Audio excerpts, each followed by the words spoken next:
So I did a video in the past and it wasn't very informative, so here's the fix. I'm Rio Gion and welcome to the channel.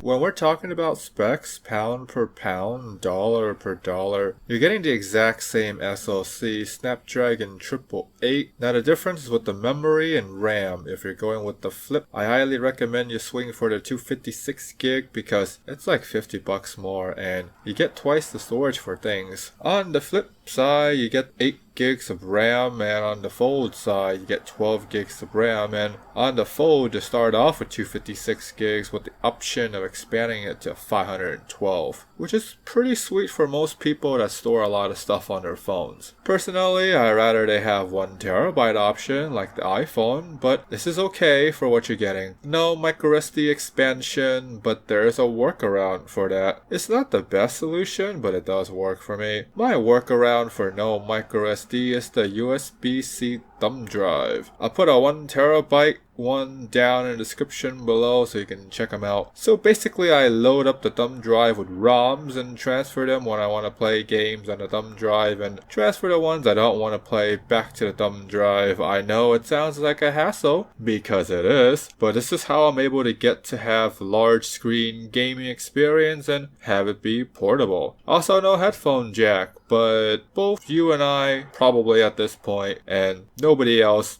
really seem to care for headphone jacks because the workaround is wireless headphones, and seems like people are saying it's even better than wired headphones because wires don't get in the way. Personally, I don't have wireless headphones to try out, so if you're just going off specs alone, then I would say the Flip because you're getting the same SoC for like half the money. So for the SoC, it's a pretty easy win for the Flip.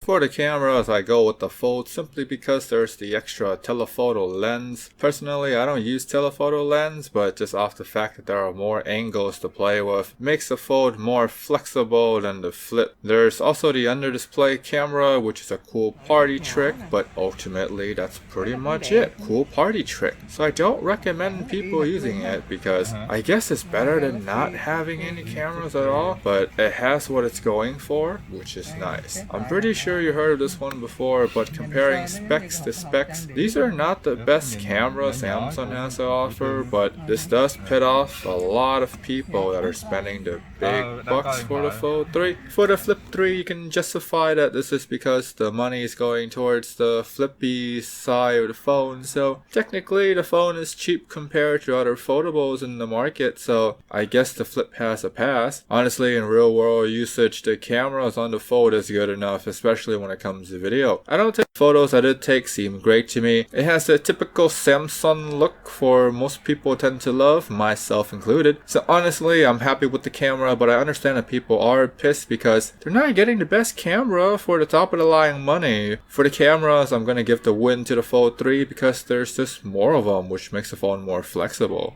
Honestly, for battery life, there's not really a winner in the grand scheme of things, but comparing the Fold 3 to the Flip 3, the Fold does last longer because it has a larger 4400 milliamp battery compared to the 3300 milliamp battery on the Flip 3. Actually, I'm kind of surprised that they put that small battery on a 6.7 inch with 120 hertz. So the interesting thing is that when looking at GSM, the screen pixels on the Flip states 1080 by 2640. Does that mean 1080p screen? If it does, I guess the Flip 3 owners have to find a way to justify the screen pixel. For the Fold 3, the pixel for the big screen is 1768 by 2208, and for the little screen 832 by 2268. Both are at 120 Hz. Personally, I don't know how the battery life is for the Flip 3 because I don't have one to try out, but I can tell you on the Fold 3 my experience is like 6 hours and 4 minutes at 25% towards the end of the day, where I play emulators, and I think that's pretty okay. But that's playing lighter emulators like PSSPP. If I play Dolphin full screen, I'm able to do like 4 hours and 30 minutes at 15% that one time that I remember. So either way as you put it, getting a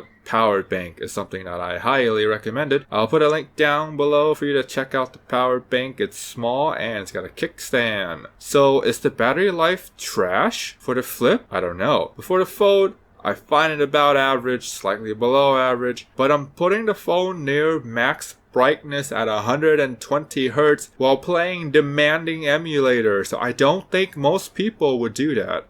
I saved the best for last, and that is talking about the experience. Personally, I choose the Fold 3 over the Flip 3 because I wanted a different experience with my smartphone. When I went to the store and feel out the phone, the Flip was such a normal phone that happens to fold in half into something smaller, which is great, but I don't want a normal phone. I want something unique. And when I see people doing emulator tests with that big screen, I was hooked. And I knew I have to have it. Let me know if you catch that reference. Anyways, when I was using the Fold 2 for a short time, it changed my life, and I knew that I cannot go back to normal phones now. The screen, when it comes to playing emulators on the go, is something that I never experienced before, and now that I have, I can never go back. I am the type of people that upgrade every 3 to 4 years, so when I have the Note 9, most people would say the typical upgrade path is going to be the Note 20 Ultra, which I do agree, but personally, the Note 20 Ultra feels like a Note 9 minus a headphone jack, so I don't really feel like it's an upgrade, but the phone's pretty much the same, more or less,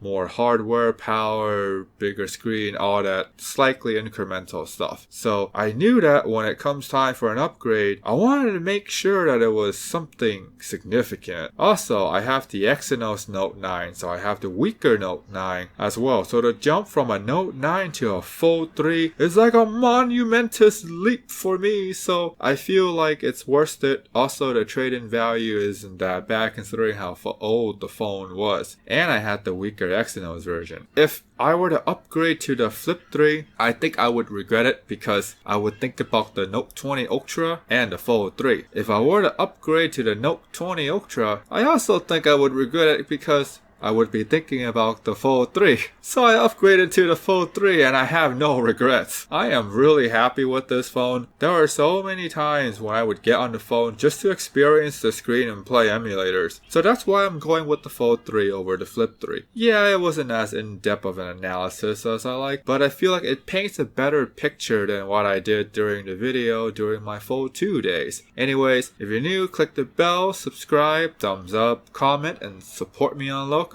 You guys stay awesome.